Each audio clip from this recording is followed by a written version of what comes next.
Zapraszam Cię na przełomową wyprawę na południe Czarnego Lądu. Dlaczego przełomową? To właśnie tutaj, ponad 13 000 kilometrów od domu, w odległych górach Lesotho, wykiełkowało we mnie pragnienie o podróży przez czarny kontynent autostopem. Kilka miesięcy później marzenia stały się rzeczywistością. Na razie wróćmy jednak do RPA, skąd krętymi ścieżkami dostaniemy się na dach Afryki. Zaczniemy w Johannesburgu i ruszymy do maleńkiego, magicznego państwa Lesotho, nazywanego Tybetem Afryki.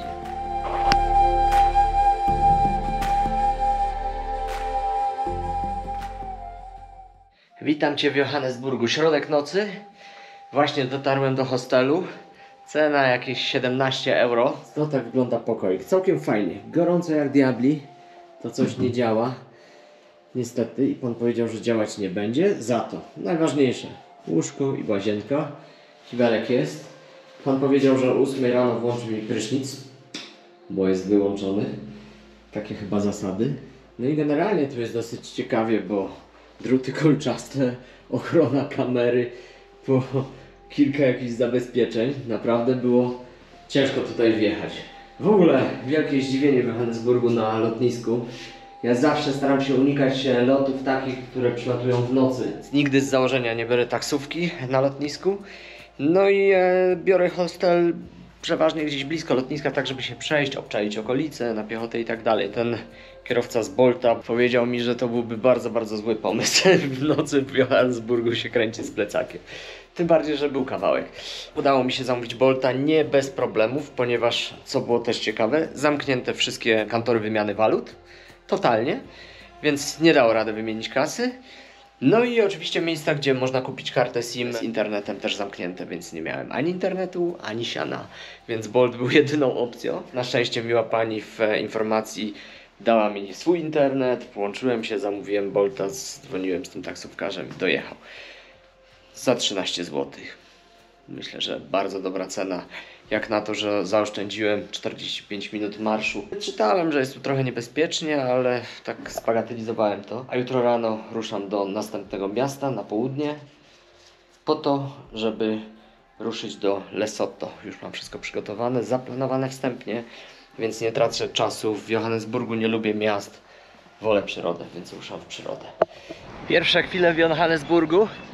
No, jest dosyć ciepło, ale jest wiaterek, więc z tymi ubraniami to zobaczymy, jak wyjdzie w górach. Idę teraz pół godziny w jedną stronę, pół godziny w drugą stronę do sklepu, żeby wymienić kasę, bo kupiłem wodę mineralną za 60 centów i muszę się z panem rozliczyć. Tutaj na przedmieściach Johannesburga wszystko ogrodzone, wszędzie druty kolczaste i napisy, że pod napięciem Armed Response. Chyba znaczy, że będą strzelać, jeżeli ktoś wejdzie. Ja jestem w centrum handlowym. Wszystko jak u nas.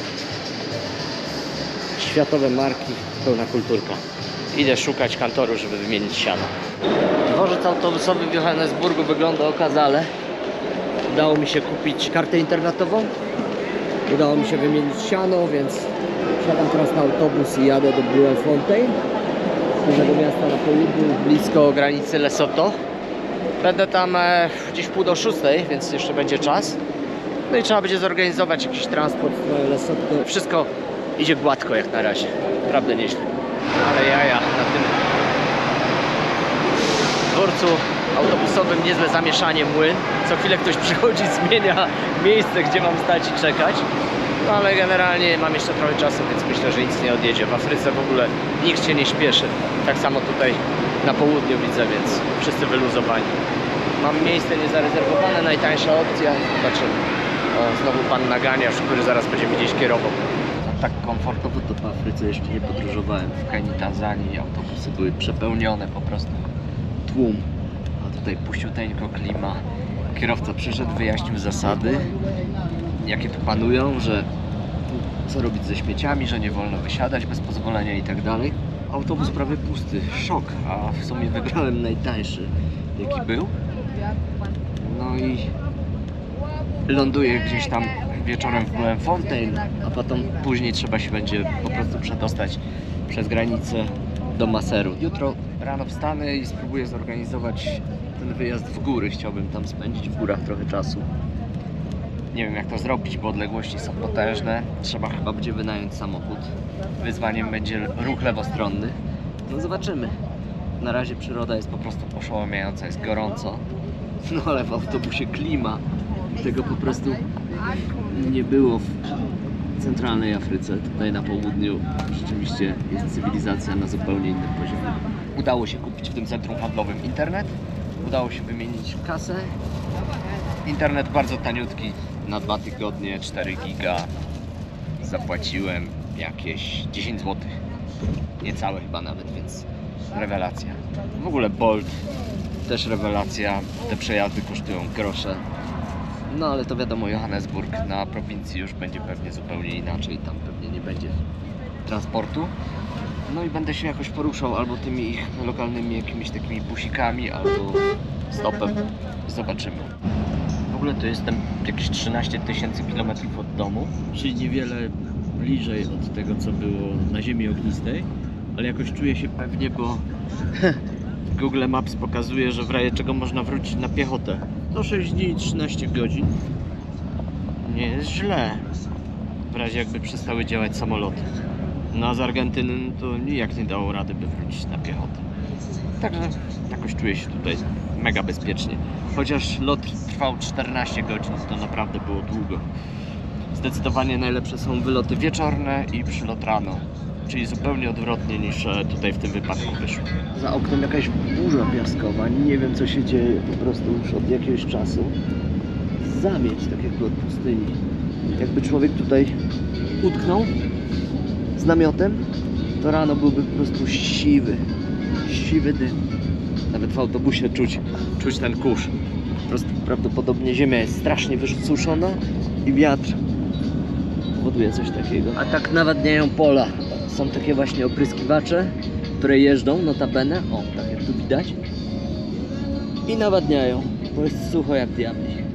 Tak wygląda dworzec autobusowy. Kupa śmieci, ale rzeczywiście można dosyć szybko i tanio znaleźć transport. Jest już wieczór za oknem. Robi się tak, może nie szarawo, ale pochmurnie. No i generalnie do granicy zostały jakieś 1,5 godziny, później przekroczenie granicy. Zobaczymy jak to sprawnie pójdzie. Już jest ciemno i chyba też nic nie widać, a do granicy jeszcze daleko.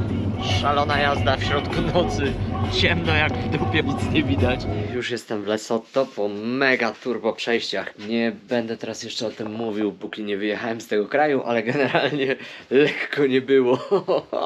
Dojechałem tam późno, jechaliśmy w totalnej ciemności jakimś szalonym busikiem. Bardzo tanim, więc fajnie i rzeczywiście szybkim. Natomiast później wysadzili nas w ciemności pod granicą, trzeba było iść. No i zaczęły się jaja. Przyjechałem w środku nocy, było ciemno, przejście przez ten most to naprawdę w ogóle jakby kosmos. Z jakiegoś filmu wzięta historia, nie można było tam oczywiście nagrywać, bo to granica, więc kamery i obstawa, nie chciałem mieć problemów. No i przeszedłem po jakimś tam powiedzmy godzinnym czekaniu ze strony RPA na granicę z Lesotho, na stronę Lesotho. No i problemy się zaczęły, bo ja w moim jakimś szaleństwie nie sprawdziłem, czy potrzebuję wizy do Lesotho, czy nie potrzebuję wizy. Stwierdziłem, że skoro nie potrzebuję do RPA, no to takiego małego kraju jak Lesotho tym bardziej nie potrzebuję. No i na granicy okazało się, że jednak potrzebuję. No, a ja byłem święcie przekonany, że nie potrzebuję i że miłe panie próbują po prostu wyciągnąć ode mnie łapówę. Więc założyłem sobie tak na luzaku nogę na nogę i sobie tak siedzę i śmieję się, uśmiecham, żartuję, bajeruję i mówię, wpuśćcie mnie, no weźcie, nie róbcie jaj, oj tam wizę potrzebuję, nie? I one patrzą na mnie jak na wariata, bo jest środek nocy, nie mam kompletnie możliwości powrotu. Totalnie. Zero jakby noclegu, zero jakby możliwości funkcjonowania dalej.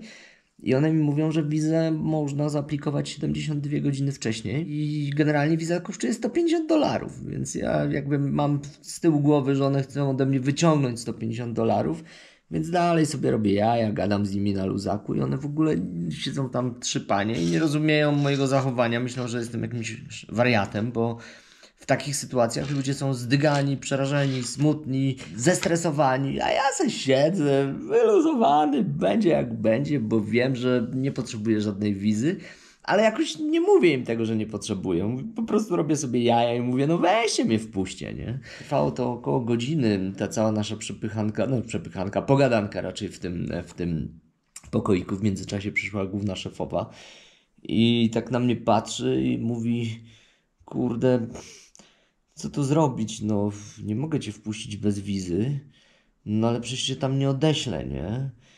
No coś wykombinujemy. I rzeczywiście zaczęliśmy kombinować. To opowiem może jak już wyjadę z tego kraju.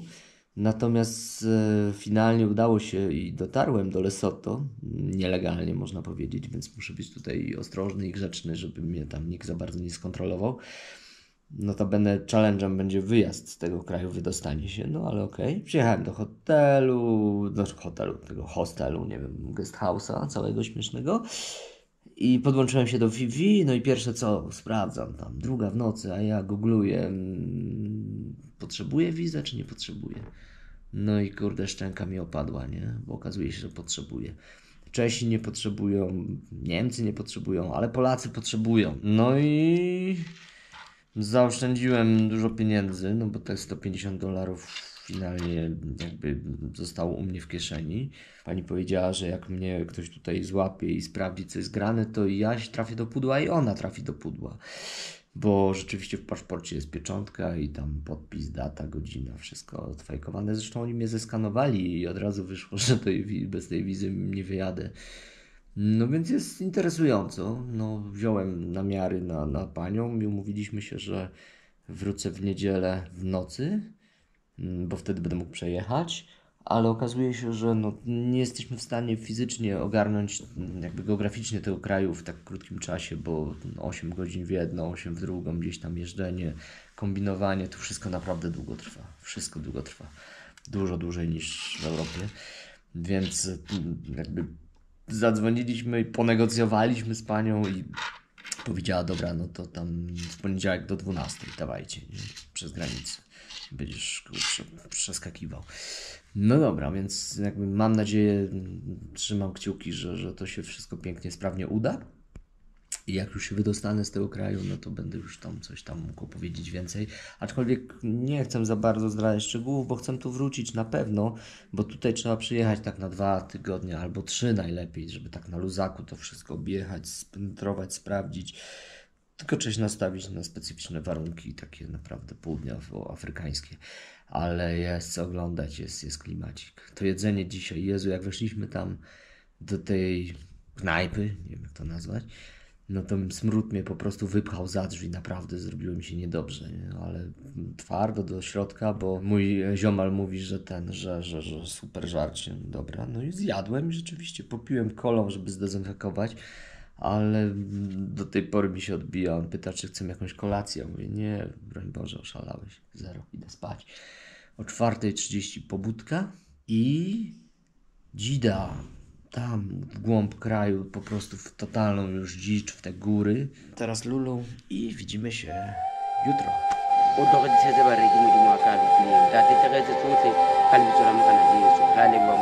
Zapraszam Cię na kolejny odcinek w miejsce absolutnie magiczne, gdzie fantazja i nierealność mieszają się z rzeczywistością. Przed nami Lesotho, nazywane Tybetem Afryki.